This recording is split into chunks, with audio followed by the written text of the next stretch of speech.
This is Chiming In. Has anyone ever written anything about you that's upset you or distressed you? Well, I don't really read it, so I don't really worry about it. Are there people within the media, journalists, that you don't talk to? I don't talk to any of them. Some of them have got good knowledge and some have got good opinions, but it's mainly sensationalised, and a lot of it's misrepresentation, and a lot of it's just agenda driven. When they come to us at a young age, we might be the first form of friendship, love, family, discipline, education they've ever had. We take that responsibility very, very seriously. Rugby league's my life. It's my life. The bunker. Blow it up? Oh, please. Pass? Is that a pass? Don't start, man. Don't start. It's the overreach of all these things. Phil Gus Gould, welcome to Chiming In. Stephen, how are you doing? I'm very well, Gus. Before we kick off, the nickname Gus, some people may be familiar with it, some may not. Where's it come from? My good friend, Kenny Wilson, who passed away recently, gave me that nickname way back.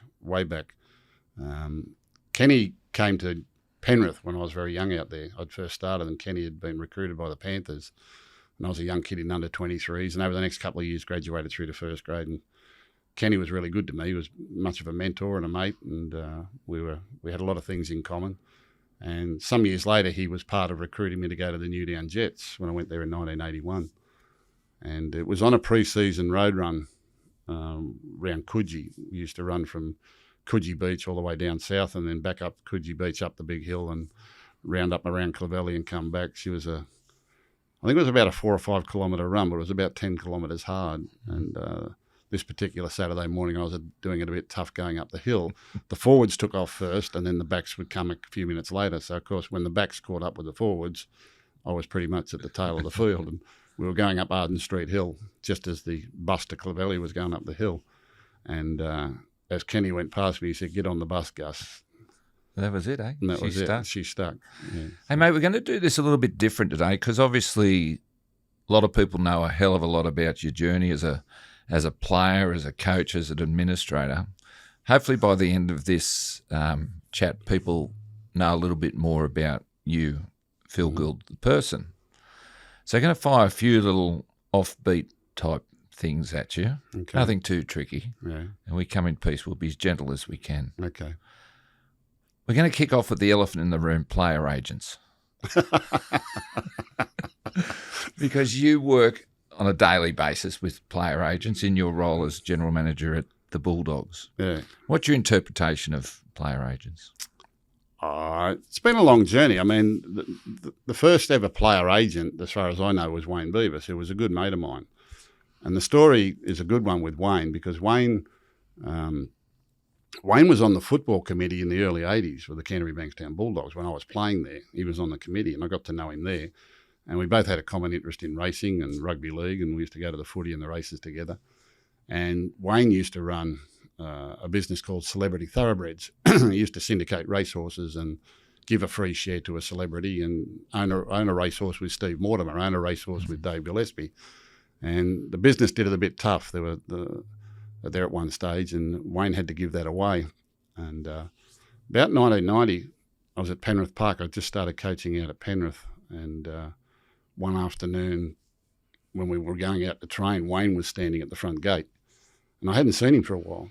And I said, "Hello, Wayne, how you going?" He said, "Good, mate." I said, "What are you doing?" He said, "I'm just getting back on my feet." He said, "I'm thinking of starting a new venture." I said, "What's that?" He said, I'm thinking about being a player manager." I said, "To do what?" He said, "Well, negotiate their contracts and, do their taxation," because Wayne was a chartered accountant, and, and help them manage their money and all that sort of thing. And I sort of looked at him, I said, "Why? Why would you do that? There's no money in that." It's just, and there wasn't much money around at that time. I think the salary cap might have been 800,000 or something like that. And he said, "Oh, no, I think there's a void there." He said, "I think I can fill it." He said, "I think, and normally back in those days, if players had a player manager, it was a next door neighbour or an uncle that went in to talk because the player was too embarrassed to go and ask for money. And clubs used to take a lend to players, and I'd sort of been through that here. I said, "So why are you here?" He said, "I haven't got any clients." So I said, "Oh, I said, you want some clients? He said, yeah. So I turned around, and walking down the race was Brad Fittler, very young Brad Fittler. I said, Brad, come here. I said, yeah. I said, meet Wayne Beavis. He said, yeah. I said, Wayne's going to be your new manager. Brad said, oh, cool. shook his hand and off he'd go. And then I turned around, and Mark Guy was walking down there. I said, Mark Guy. I said, yeah, come here. I said, meet Wayne Beavis. I said, Wayne's going to be your new manager. He's going to negotiate your contracts. He said, oh, cool, brother, and gave him a handshake, and off he go. So I tell the story. I got him his best client and his worst client in the first 2 minutes. And Wayne was sort of like the first. Yeah, and, very much so. Pioneer and obviously wound down now over the next few years. And we got him a great clientele over the next few years. And then there was the early managers like yourself and Sam Ayub and Alan Gainey and those sort of you had All Sports and then, of course, it exploded when the Super League war hit around about 95, and that's when things really got heated up in that part. And I think the older ones, the original ones, had a really good feel for the game and had a good feel for the clubs. They were there to help their client and protect their client, but they were also there to help the clubs and help the game. And managing salary caps and managing rosters and managing footballers and all the trouble that they get into, particularly back in those days, not so much these days, it was full-time work. It was hard work, and we got good relationships with those. Are there some you don't work with today in the current climate? Well, they're different today. And I think the legends and the stories about what happened during the Super League days and how people made a lot of money back then is kind of like they're very money conscious. There was a number of them that are very money. There are some that aren't, but there are others that are just purely, money conscious in what they're doing, and they don't have a great feel for the game. They don't have a great feel for the clubs. There's not a lot of loyalty amongst them. What about care factor? Some are good, some are not. Some you only see them at contract time. You only see them when the contract's there to be negotiated. We'll have players that don't see their manager for a couple of years because they're not going that well or not earning a lot of money.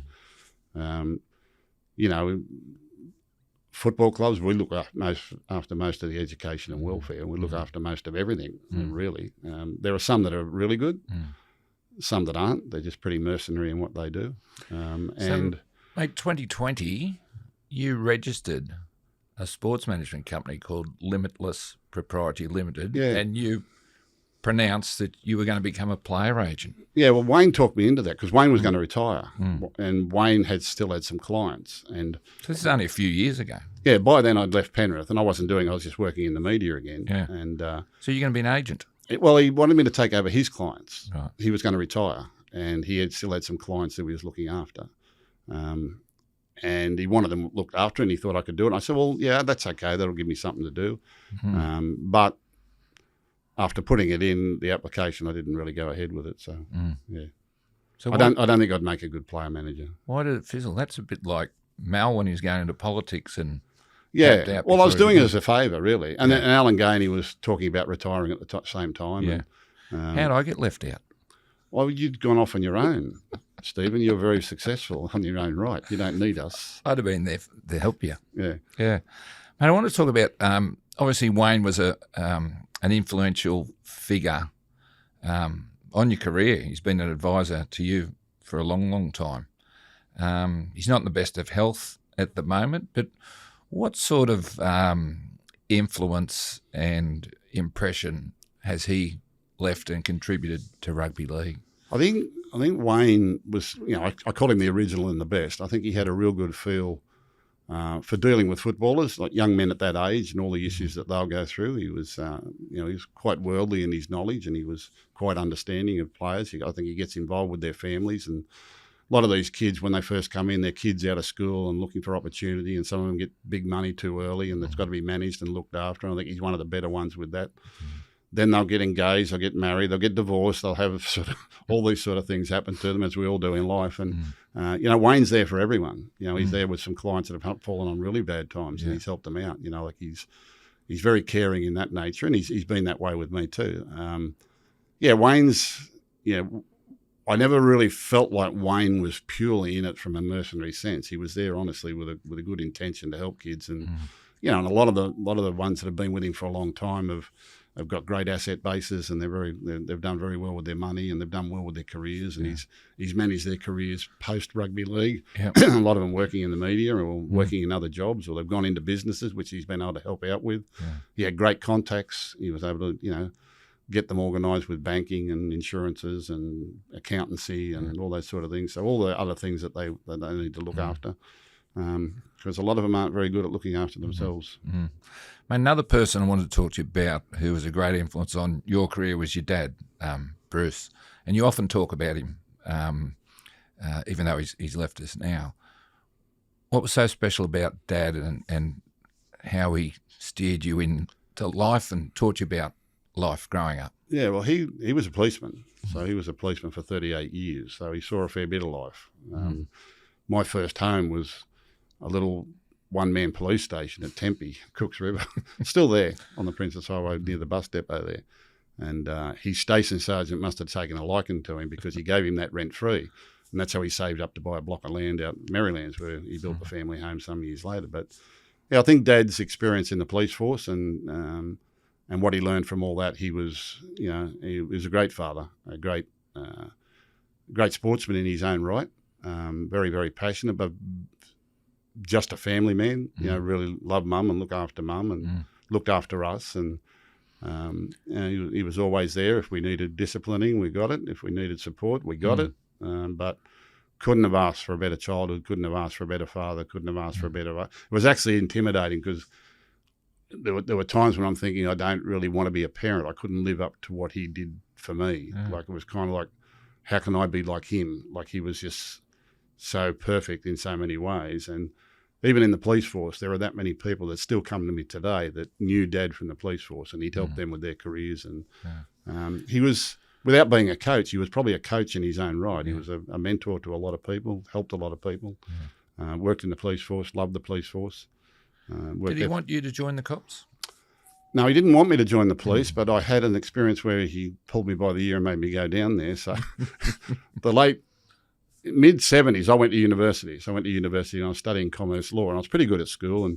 But I was living at Marylands. I just started playing football out at Panthers, out at Penrith, and I was going to the University of New South Wales at Randwick.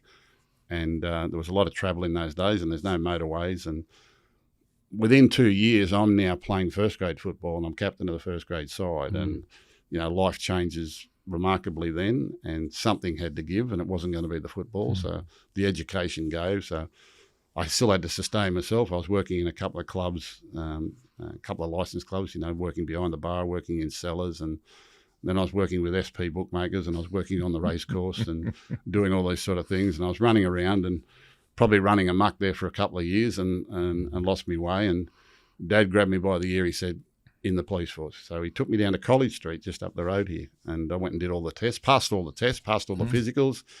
Got to the last test, I was colourblind. Oh. And the lady even tried to help me. But she opened a book, those psychedelic books, they got the number in a circle. She opened the page, she said, what, can you see the number on that page? And I'm looking, well, it's page 1, it's the first page of the book. She said, no, there's a number inside the circle. I couldn't see it, so I was colourblind. I don't think it would matter today. I think they take them in even if they are colourblind, but back then it was important. So I failed everything and I was colourblind. Yeah. So you could be commissioner today if you weren't colourblind. Yeah, I don't know. I don't know how I'd have gone as a policeman, but would let a few things go through to the so shortly after that, he introduced me to a very good mate of his, a fellow called Richard Cousins, who recently passed away as well. And Richard got me a job with Aristocrat Leisure Industries, which was Aristocrat poker machines, and I worked there for 10 years through the 80s. Great job. Wonderful job, wonderful people, and it really suited my life as a footballer and professional footballer. I played until 1986, and then I went into coaching. And when I went to full-time coaching in 1990, I left Aristocrat, but Dad left the police force and took my job at Aristocrat when he retired from the police force. So he worked there for another 8 or 10 years. Good story. Mate, earlier this year, a few months ago, some good people at Canterbury helped organise a celebration dinner for you. It was a private function for your closest confidants that have shared your journey over 50 years in league land at the highest level. if you'd known about that function before you got there, would have you said, I don't want it? I mean, it was a surprise. 100%. Yeah. No, that's not me. That's not me. And, and I guess in trying to do it secretly, they had a guest list there that they'd sort of put together without consulting me, and there were some other people I probably would have liked to have been there, but if we were going to do something like that. But no, that's not me at all. I don't know how that happened or why it happened. I suspect Diane Langmack had something to do with it, but it was very nice of them and, much appreciated, and it was wonderful to see people I hadn't seen for a while. But, that's not me. I'm not that sort of person. As I said on the night, like, I've never had a birthday party. I'm not one to sort of celebrate those things or be the centre of attention and all that type of thing. I know it sounds funny when you're working in the media and that, but nah, I'm pretty private. What was the menu that night? It was pretty lovely food, but basic. Yeah. So what was the Paul main? Signorelli, he's the one who owns all the Dalton houses, all the function areas and that sort of thing, Yeah, it was steak and chips. No.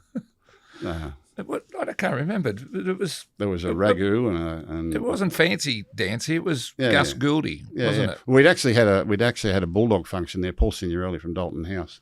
We've known him for years and years and years, and we have a lot of our functions in his venues, and that's his house. We went to his house there at Sylvania, which used to be owned by the people that owned the Flemings. Jim Fleming was. Remember the Flemings supermarkets? Right. Yeah.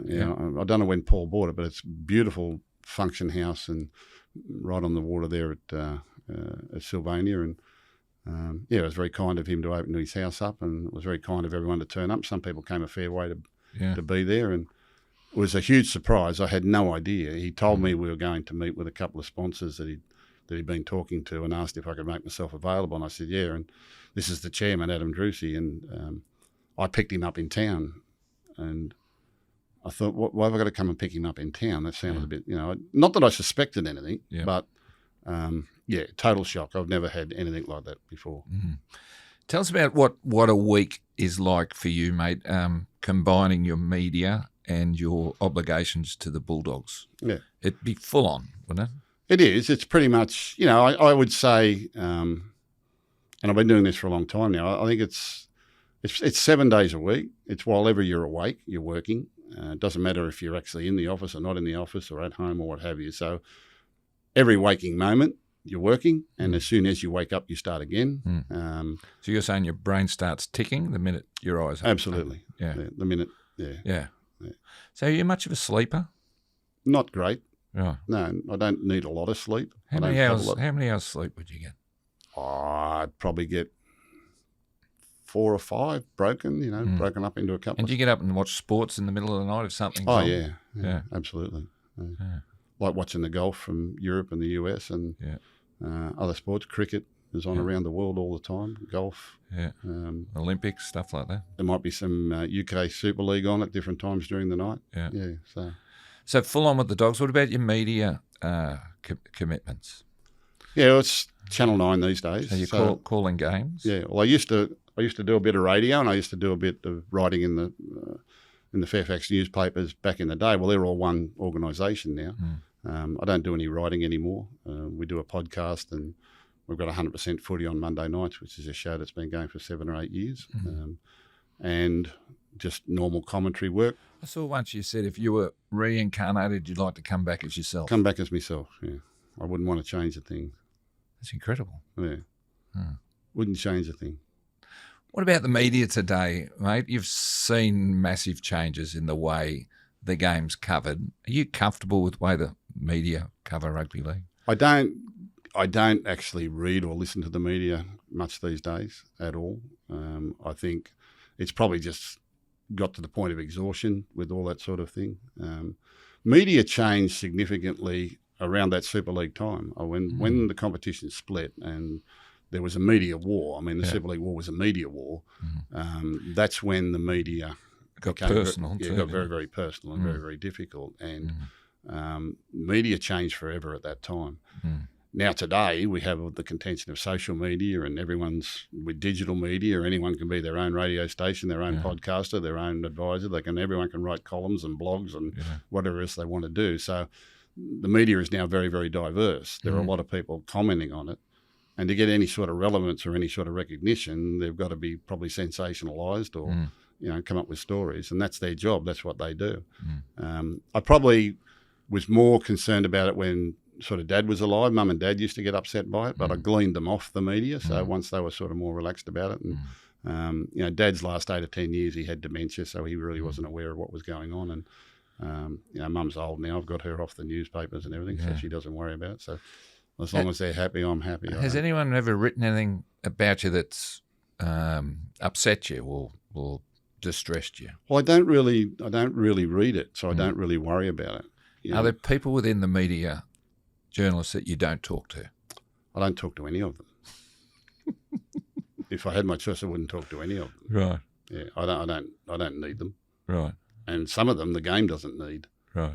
But no, I don't have any reason to be able to have to deal with the media today. I find the media, in a lot of ways, they're all trying to earn a living and they're all trying to be relevant and they're all trying to do their job. And, some of them have got good knowledge and some have got good opinions, but it's mainly sensationalised and a lot of it's misrepresentation and a lot of it's just agenda-driven, which, they can have all that. I don't need it. It doesn't affect me. It doesn't play any part in my life, so I can move on. Do you think it affects young footballers or footballers? Absolutely it does. Yeah. Yes, particularly social media. Right. Social media is vicious. It's toxic. It's terrible. I fear for the youth, not just our young footballers. I mean, for the youth today and the problems that it causes. I think, there are many great things technology has brought us, but the media and the social media and the communications and their life now, which is spent with their head in a mobile phone and their head in a laptop, and how they see their friends are likes and everything on a social media post. It's unhealthy. It's not good. So you have social media, you're on social media, but at times you're off it. You ban yourself. Do you have to step back and take a break? Well, yeah. I knew nothing about social media. I first went onto social media when I went to work at Panthers because they didn't have much of a membership and they didn't have much of a social media presence, and I knew nothing about it. So I opened a Twitter account and found it handy to converse with members and to also keep the media in check because you were able to immediately dispel any stories that were incorrect or what have you, and to keep the people informed. And to do that, you had to build an audience and had to build a following, to make it significant or make it relevant. But you can spend too much time worrying about it and doing it. So every now and then I'll give myself a spell. I use it sparingly these days, but it's a good information tool if you use it correctly. I'll use it to promote stuff that we're doing at Channel 9, stuff we're doing with the Bulldogs, or as the Panthers as it was. It can be handy to converse with members and the passionate members that are on there. But, the vast majority of it is anonymous, they call them keyboard warriors, but just people that are trying to use that platform to, virtually be toxic or abusive or... Is there any advice you can give to someone who's been hurt by that type of stuff? Just turn it off, ignore it. You don't need it. Honestly, you don't need it. The problem is that mobile phones have taken on such a big part of our lives. And I remember having this conversation with James Packer back in the late 90s. And James was very, very smart. James was one of the first to really get the impact of what the internet was going to look like and its impact on people. And sort of at the end of the Super League War, I was sort of talking to him about what was it really all about? What was really the Super League War all about? And in his description at that time, and this is going back late 90s, he kind of described the iPhone 10 years before it came out, saying that in time, your world will revolve around your mobile phone. And I'm sort of looking at him, as though he's come from Mars, and he's sort of describing it. And it was the Super League War was never about rugby league, and it was never about pay TV. It was about interactive services and the future of technology and communication, how people would access their entertainment, how people would spend their money, how they would do their banking, their shopping, their travel, and all their information, and et cetera, et cetera. And it's coming through now to where artificial intelligence is scary. Like, it's really scary where the world is going with all of that. Yeah. And, we need smart people to really look after that. But he was describing the iPhone 10 years before. He said, your TV at home won't be a TV anymore. It'll just be a bigger version of your iPhone sitting on the wall. And you'll be able to access entertainment from all around the world at any time of the day. You won't have to wait till 6 o'clock for the news. You won't have to wait till 8 o'clock for the movie, as we did back in the old days. You'll be able to get any movie, any sport, anything you want to watch. And that's been wonderful, and there's been great advantages to technology, and it's made the world a smaller place. But there are so many things socially that I think is not good at all. It's toxic. It's unhealthy. I keep telling people, the life that I've had, I think we got the best era. I fear for what the future looks like unless governments and people can really rein all this stuff in. Yeah. I was going to ask you about, I think it was 1999 when you took a break from footy. I think you were under contract to the Roosters and you stepped away. What was the primary reason? You obviously come through the Super League war and been incredibly busy. Were you out of gas? Were you just fried? Pretty much, yeah. So I'd sort of gone to the Roosters in 95, and that's when the Super League war broke out. And when I went to the Roosters, I actually coached one game at the back end of 94.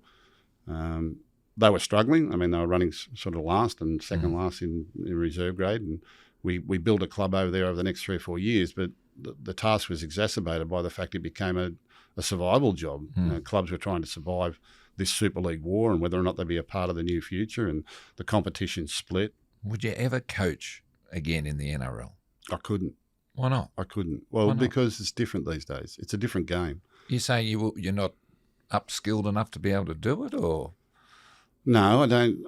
I still have a knowledge of the game, but it's a very different environment today to what it was back when I coached.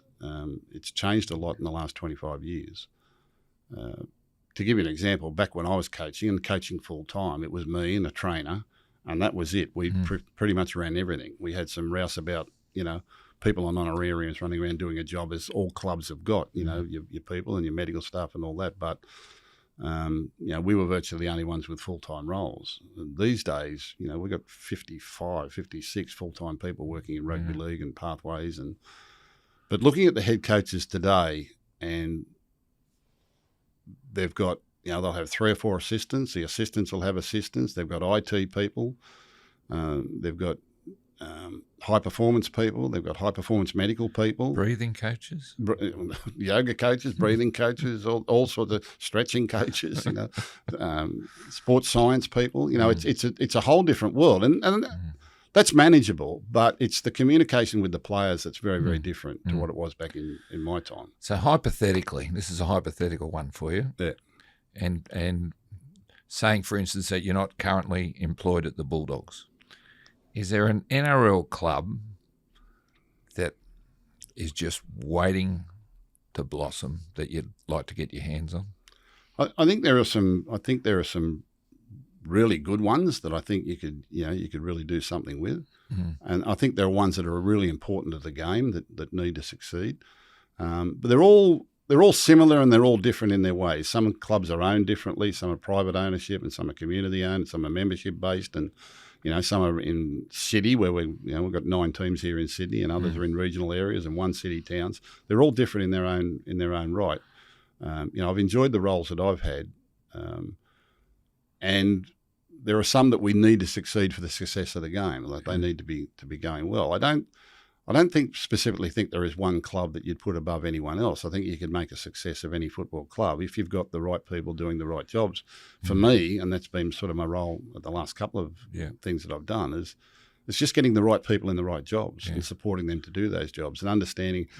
But getting back to the coaching side of it, the communication now, the modern day coaches and their upskilling themselves in the way they communicate, the way they present information, the way that they deal with players. Today's youth is very, very different to the youth that we coached and to the players that we coached. It's a totally different planet to what it was back then. Football-wise, if it was just the X's and O's, I could probably survive.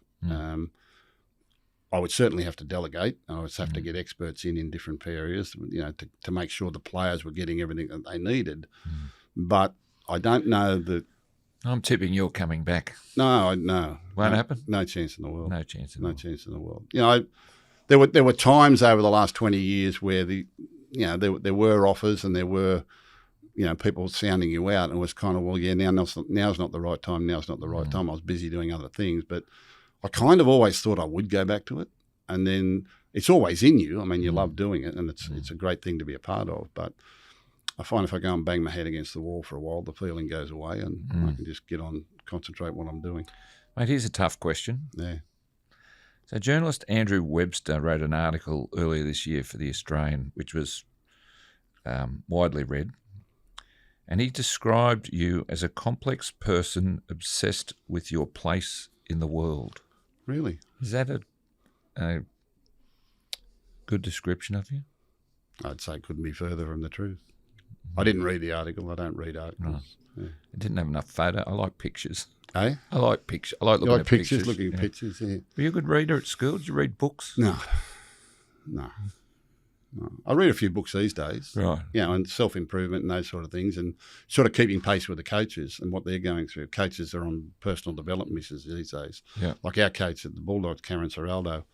I first employed Cameron as a player back at Panthers at the back end of his career, and he went from there into coaching roles, and part of his contract every year was personal development. And he's been off to the United States, he's been off to Europe, he's been off to New Zealand with the All Blacks, and he's been to AFL clubs, and he's also been to Googles and Amazons and New York Fire Departments and cruise liner management things. He's part of management and leadership groups with sporting bodies, all people from all sorts of sporting bodies. The modern day coaches are into all that and how they communicate and how they improve themselves, how they improve their communication. He regularly has university lecturers and people from other clubs and other sports coming in and critiquing him and his staff in the way that they present. He goes off and does it for them with other clubs as well. So there's a whole networking of people there that are into their leadership and into their communication and their coaching, and it's all designed to help give your club the edge that it needs to be competitive in a very competitive market. Salary capping and recruitment is very, very competitive. How good a coach is Cameron going to be? He's a great coach. He'll win comps. He's a great coach. Well, I don't think winning comps is the measure of a coach, but I hope he does, because he deserves it. He needs to get that sort of reward. They're not easy to win, and even the best of them only win spasmodically. Do you look upon a particular coach as the best coach you've ever seen? Not particularly, because I haven't been coached by anyone since I was a player. Right. Who do you think ranks as the best? I think the person who's had the most influence on the game was Warren Ryan, back from sort of 70s and 80s. I think even in the game we see today, you can see the embryo of it back then. He was quite ahead of his time in what he did, and he was a huge influence on us and the players that were there. And a lot of people who played under Warren went on to be coaches in their own right, and that's how the game, every year the game improves on itself, and coaching improves on itself, and the knowledge base gets shared around, and all of that. So he was a tremendous influence. But your fellas like your Bennetts and your Bellamys and your Stewarts and your Clearys and these fellas that have stood the test of time, Trent Robinson now, any blokes that can sort of spend more than a decade in the one job at the one club, they're doing all right, and they could coach anywhere at any time. Did you have much to do with Jack Gibson? Not a lot with Jack. Jack was probably the coach. He was probably the one that gave coaching its profile. And I was following the game back then. And Jack was kind of the first to bring statistics and that sort of a NFL lingo into our game. And Jack was a colourful character away from the game of rugby league, but he had great presence and he had great personality, and he was great mentors to a lot of young players. The players who played for him loved him. And he had great success. He moved around to a lot of clubs and had success at a lot of clubs. He gave coaching its profile. So what are key ingredients that make a good coach? What are the most important things, you reckon? I think at the foremost, you've got to be a good communicator. I think you've got to be a good... They've got to like you, haven't they? Well, they don't have to like you. You don't have to be friends with them. At the end of the day, you're their coach. That's what you are. But would you say it's similar to a school kid? If he likes his teacher or respects his teacher, he's more likely to want to turn up and try. Yeah, it's funny though. The ones we remember was most are the ones that were hardest on us, and the ones that disciplined us, Yeah. and the ones that were friendly and let us get away with things. Yeah. In time, in the passage of time, you realise probably that wasn't good for you. You know, I think we all remember the coach or the teacher that was hardest on us, or told us the truth. Yep. Was honest with us, even if we didn't like to hear it.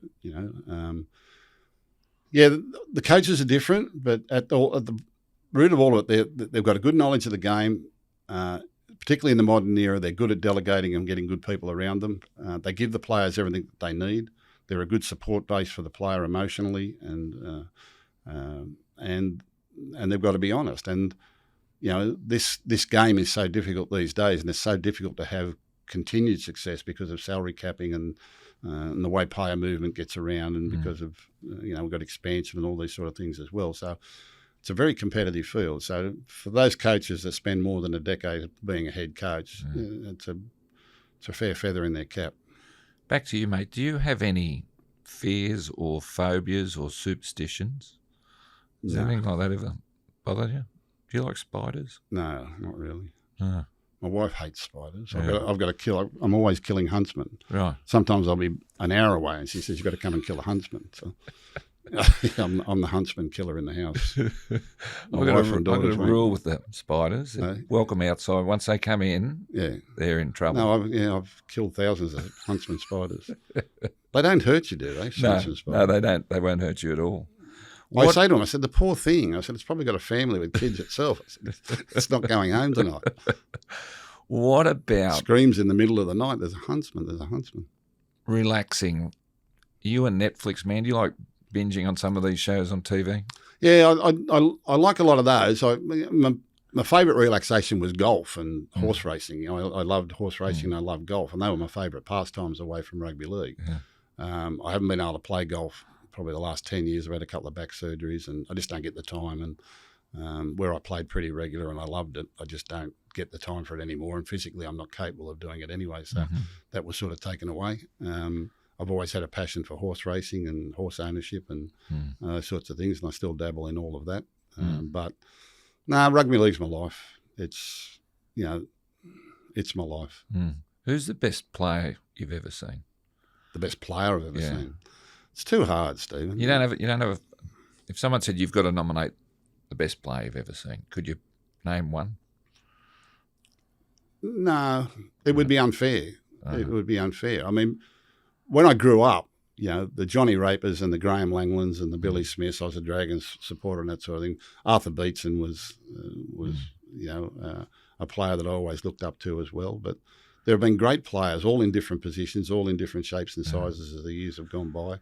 What about a particular team? Is there a team where you go, I reckon that's the best team I've seen? The best rugby league team. Yeah. I'd say Panthers over the last 4 years. Yeah. They've been exceptional, particularly in this era. To win 4 back-to-back, that's extraordinary.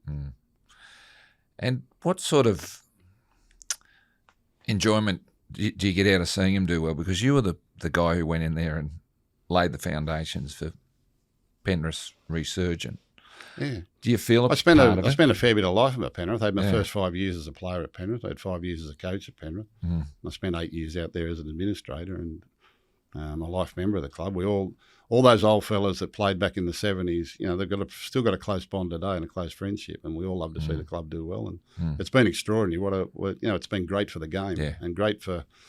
I remember when I first went back out there about 2011, GWS were just moving into the area and people saying there was going to be a battle for the hearts and minds of people. And I just knew it was a rugby league area, and if they got it right, they do really well. Can they win again this year? Yeah, of course they can. Yeah. They're going to need some luck with injury. They can't. They're going to have to walk a tightrope to get there, which this time in the last few years they've been well entrenched and been able to rest their origin players and that. But they've still got half a dozen of the best players in the world in those particular positions. If they stay fit and healthy and the younger fellas are coming through in this competition, they can win this competition again. What do you look for in a young player when you're recruiting them to your club? What are some of the things you need to see? There's a lot of things, but the one thing that stands out to me is competitive nature. They've got to love competing. They've got to love the physical contact, and they've got to love the competing. The running, jumping, tackling, all that sort of stuff, the passing and the kicking. They're all things that we see. But to be potentially an NRL player, they've got to have that really competitive nature to compete on everything that they do, and they've got to love the collision. You can't get away from that fact that we're a collision sport, and it's in its essence, it's brutal. To do that, they've got to be able to train, and they've got to be able to prepare themselves. They've got to be tough mentally. But if I'm looking at kids, doesn't matter really what age, I look at their competitive nature, their competitive streak, when things are going good and when things are going bad for their team. Can parental pressure be a problem? Terrible, yeah, absolutely. You see more of it? Yeah. And I feel sorry for kids. They're under a lot of pressure. We're obviously not talking about every parent. Not. But there are a number of examples of parents and player managers and advisors that make it very hard for kids and put a lot of additional pressure on them. We've got to mop all that up. We've got to mop up the mess the media make of them. We've got to mop up the mess. And some of them come to us from very humble beginnings. They didn't have a family life. Yeah. They came from, very humble backgrounds, and we got kids go. Some of them got terrible stories to tell. We got kids go to a schoolboy carnival, and the media is writing top 50 prospects from schoolboy carnival. Yeah, it's insane. Yeah. It's absolutely insane. So can anything be done about that? Do you think the game's got a responsibility to try? Well, I don't know how you do control it. We have a lot of people that know very little about the game and the workings of the game, writing about the game and commenting on the game. And they're doing it for their own livelihood and for their own relevance. They don't understand sometimes the damage that they cause. But that's what we, in club, like the biggest part of professional football in our clubs has been the growth of education and welfare and full-time people dealing with these types of things, counselling and dealing with parents and dealing with kids that have had no home life, that have had no education. They come from very difficult backgrounds, and they've got stories to tell. And some of our greatest successes in our game are fellas that don't play in the NRL. When they come to us at a young age, we might be the first form of friendship, love, family, discipline, education they've ever had. The only form of routine that they've ever had. That's in a lot of cases, not just a few, in a lot of cases. And we take that responsibility very, very seriously. And we have to. And that's not what football clubs were built for, but that's what they are today. Where football clubs are a lot of things these days. A lot of these young players and parents driven by the money, the fact that this could be a wonderful nest egg for them going forward. You think the money's a factor now? In America, I don't think you're allowed to go to the draft till you're 28. Should we look at curbing players playing NRL or earning $1 million at such a young age? Yeah, the system in the United States, and we compare ourselves a lot to over there, but it's very, very different. They have a collegiate system, so they go through a college system, and they don't become eligible to play full-time pro football until they're 21. I've long believed that our players don't need to be playing professional football before the age of 21. But we don't have a collegiate system to prepare them. We don't have an education system underneath that. We started the National Youth Comp, which was the under-20s comp years ago, to give players an opportunity to pursue their dream of being professional footballers, but at the same time get an education. The NYC competition, the under-20s competition, was about education primarily. And kids, a lot of kids were giving up schooling and giving up chances of getting a trade or an apprenticeship or tertiary education because they had this passion about being a professional footballer, and the game was paying them too much money at that time. So it was an easy way not to work, was to go into professional football. But the percentage of those fellas that went on to be NRL players, the stats are staggering. Even those that play in NRL, how many actually make a living out of it or something that's going to sustain them for any length of time?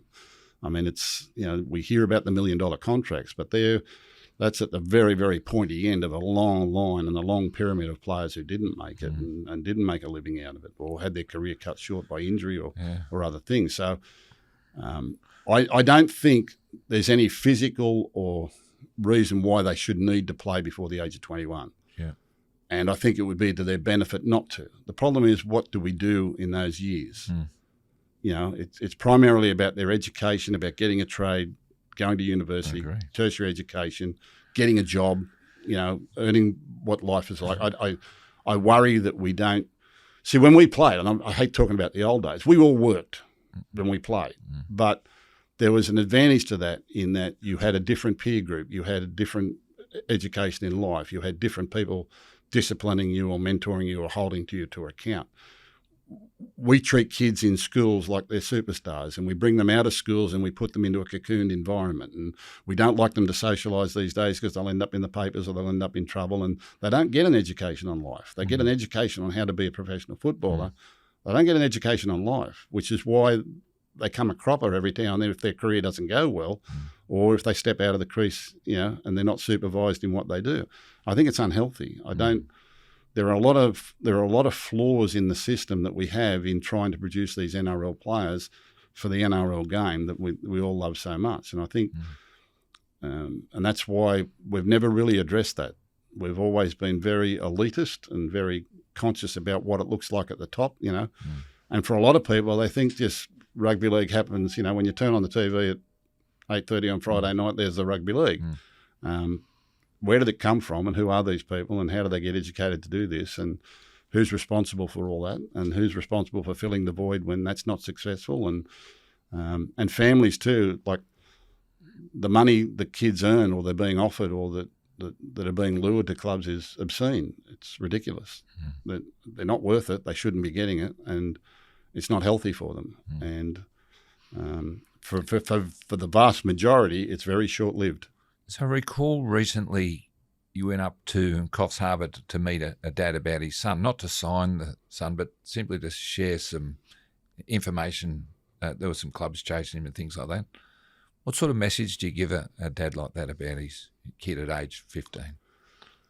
Yeah, I've had a number of those conversations over the years, and you know, and parents, particularly parents that probably haven't been involved in elite sport themselves, or they've got a talented son who's getting this sort of recognition, and suddenly there are talent scouts ringing, clubs ringing, you know, you might have succeeded with the school team or what happens, all that sort of thing, and the parents want to do the right thing. You know, some of the parents are overbearing and pushing their son, and you know, my son's going to be the next this or that, and some of them are just looking for information. Do I need a manager? How do I go about this? You know, they want my son to move to Sydney. What do I do? Where's he going to live and what's he going to do? So there's a lot of conversations just with sitting with parents saying, look, you know, relax, there's a long way to go.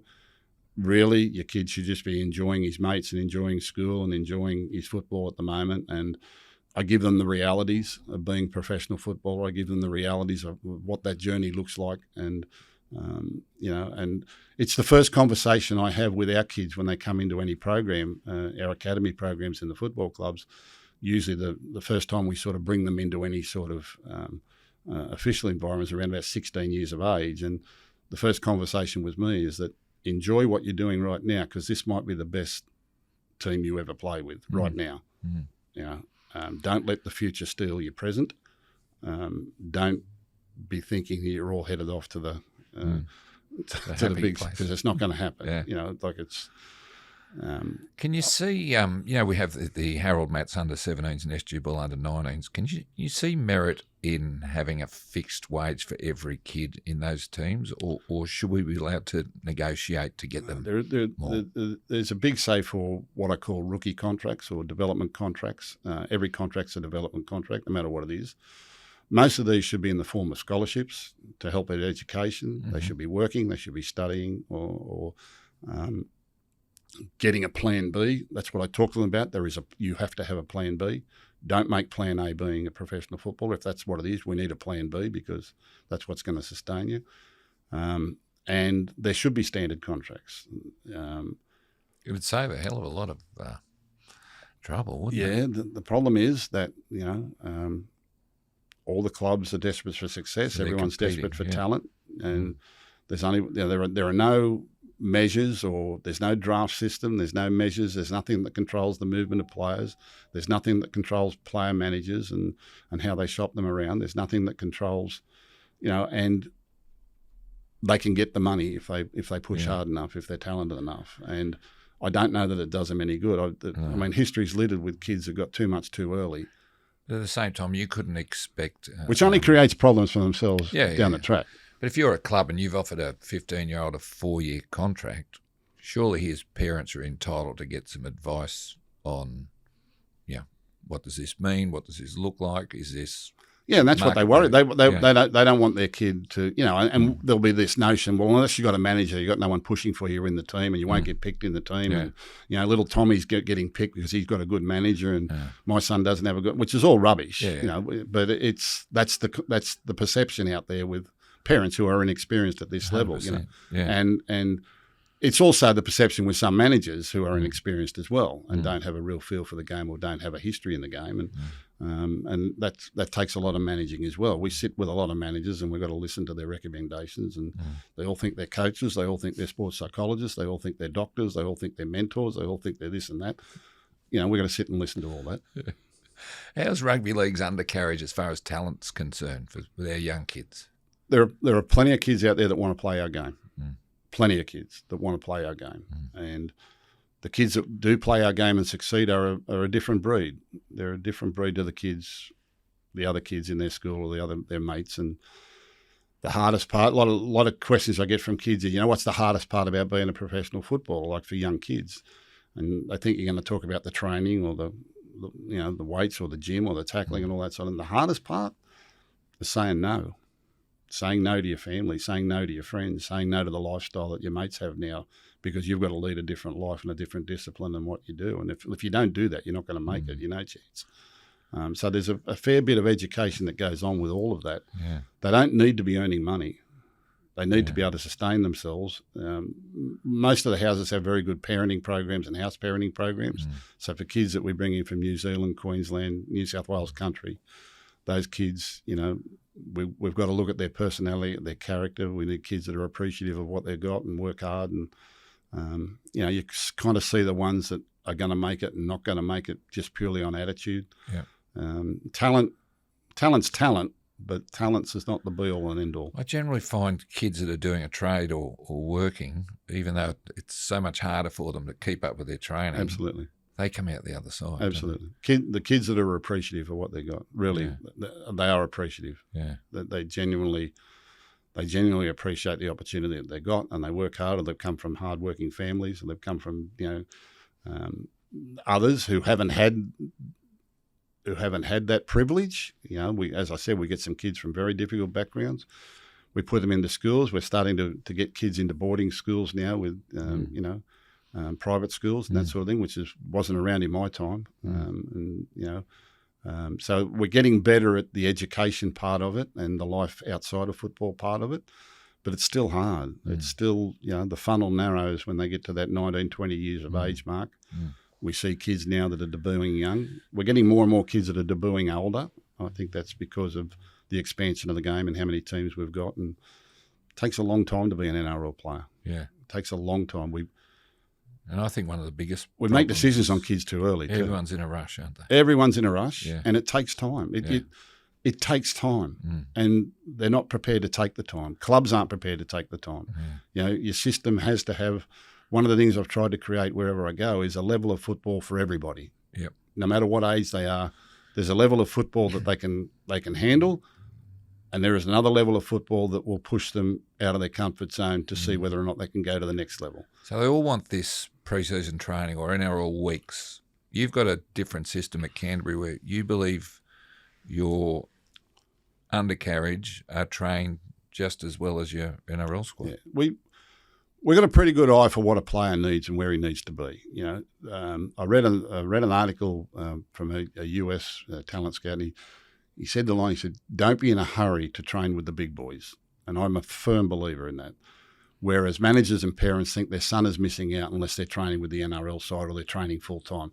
Training full-time is rubbish. All right? Being part of the NRL program is not going to improve your 18 or 19-year-old kid the way you think that's going to be. In fact, it could be to their detriment.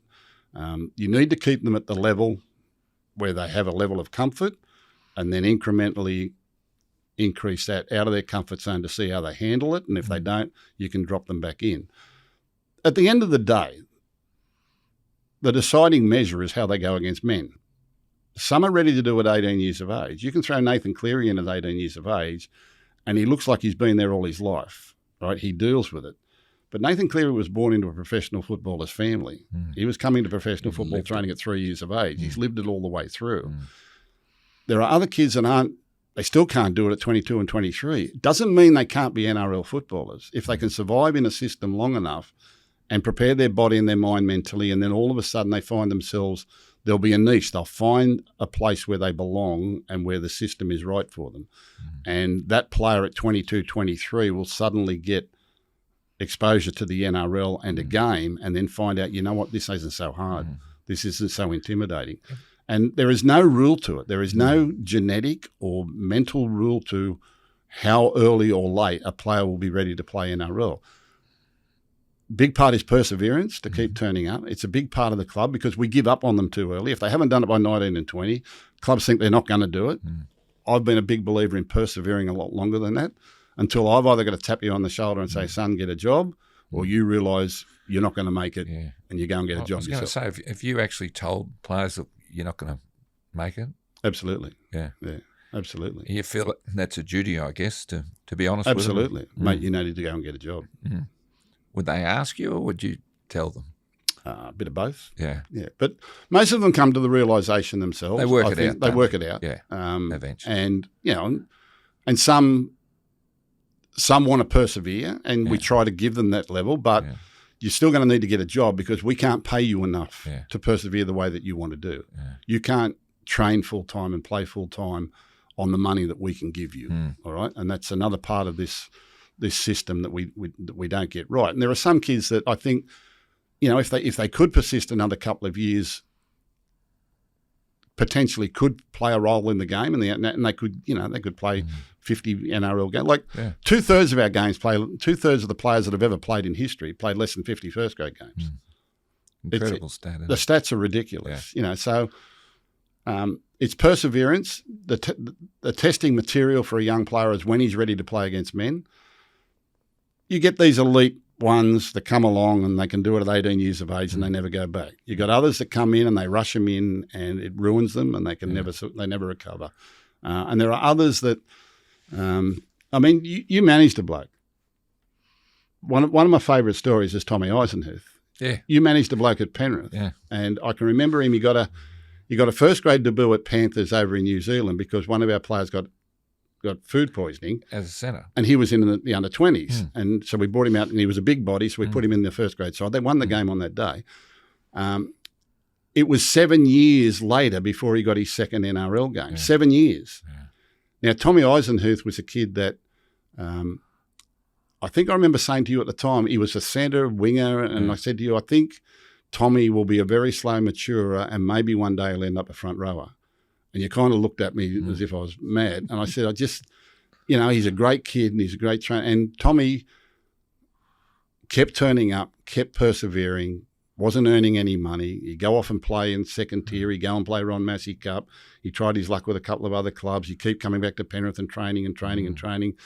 And then he got to the point where he was regular sort of New South Wales Cup reserve grade and he was holding his own. He was going okay. But by then at Penrith, he's become part of the furniture. That's Tommy. Tommy's playing the reserve grade and Tommy can turn up as long as he likes. He's no trouble. He's a great kid and he trains hard. Tommy came to me one day and he said, Gus, can I see you? He said, yes, I've had an offer. I said, who from? He said, I've had an offer from the Melbourne Storm. I said, really? He said, yeah. I said, to play footy? He said, yeah. I said, top 30? He said, yeah. I said, really? He said, yeah. He said, is that all right? I said, pack your bag, I'll drive you down there. Yeah. And I rang Craig Bellamy and I said, that's one of the most inspired bit of recruitment I've ever seen. I said, you will love him. He will fit right in. And I said, the only thing with Tommy, he never has any luck. I said, if there are 20 people standing under a building and the brick falls off the roof, it'll hit Tommy in the head. I said, he's just been the unluckiest bloke of all time. Yeah. So some months later, Craig Bellamy rings me. He said, Tommy's going to debut in first grade this week. He's coming off the bench. I said, that's one. I said, how's he going? He said, lovely. He said, he'll play here for 5 or 10 years. He said, he's everything you said. Works hard, trains hard, committed, etc. So it was one of my best stories ever. And so Tommy goes out to play, and in the first tackle, I'm sitting up there all night waiting for him to come on. He come on with 20 minutes to go. Some bloke chopped him in the throat and fractured his larynx. But Craig Bellamy rang me at 2 a.m. He was in the emergency with him. I said, "What happened?" He said, "A brick hit him on the head." He said.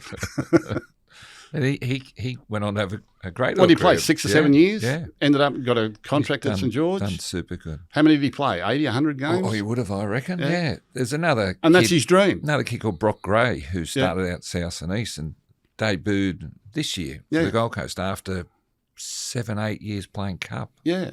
Fantastic. It can happen. We cheer for them. Mentally and physically, they eventually get there. And then they've got to find the right niche. Yeah. The right club at the right time in the right environment, and they find their place, you know. And Tommy was able to find his place in the Melbourne Storm system, playing with all them superstar players, that I can do a role and I can compete and I won't give up and I'll train hard and I'll play hard for you.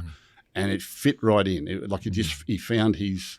Yeah. He was the square peg in the square hole. They had a spot for him. Now, I'm going to let you go in a minute. Yeah. But before I do, a couple more little things, right? Yeah, right. These ones, I'm going to throw some names at you.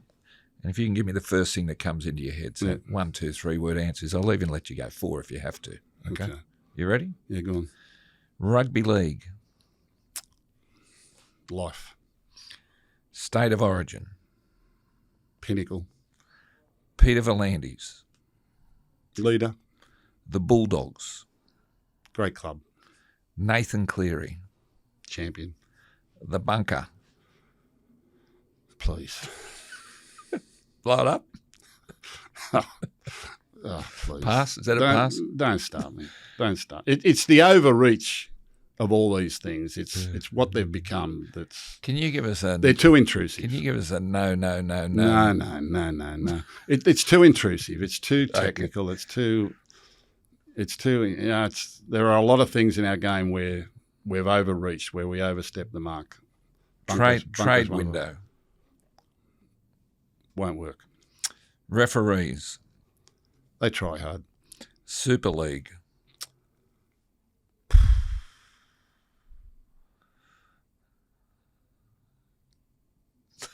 Yeah. It's hard to respond. Nick Politis. Yeah. Father figure. Channel 9. The greatest team I've ever been a part of. Golden Point. Exciting, but unfair. Ronnie Palmer. Champion. Peter Moore. The original and best. Terry Lamb. Champion. George Piggins. Champion. Craig Coleman. Champion. John Quayle. Yeah, great. John Quayle. Learnt so much off John Quayle. Try celebrations.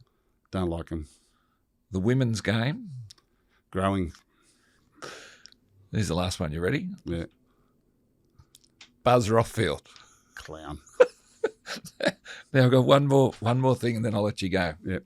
These ones are sentences which I want you to finish. Okay. Okay. You put a lot of work into this. Yeah, I have. I have. You told me you were unprepared. I have. Actually. You're a real podcaster. Well, I'm a professional, Phil. Yeah.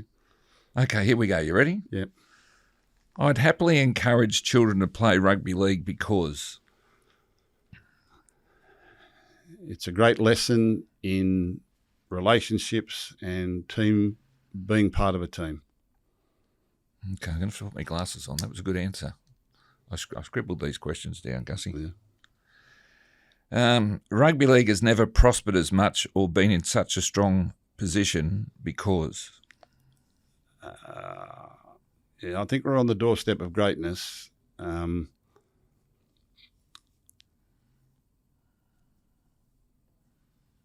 think because of its underlying popularity. Mm-hmm. I'm indebted to rugby league because... It's given me my life. I've had a good run and would like to be remembered as someone who...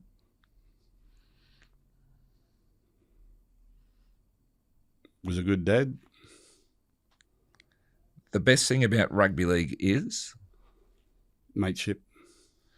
The biggest challenge facing rugby league is... The biggest challenge, self-interest. The thing I'm most proud of regarding my involvement in rugby league is... I tried hard. Is that it? That's it. Mate, thank you so much for giving up your time today. Pleasure. You're a good mate. Did we do anything controversial? I don't think so. No. Thanks for chiming in. Good on you. See you, Gussie.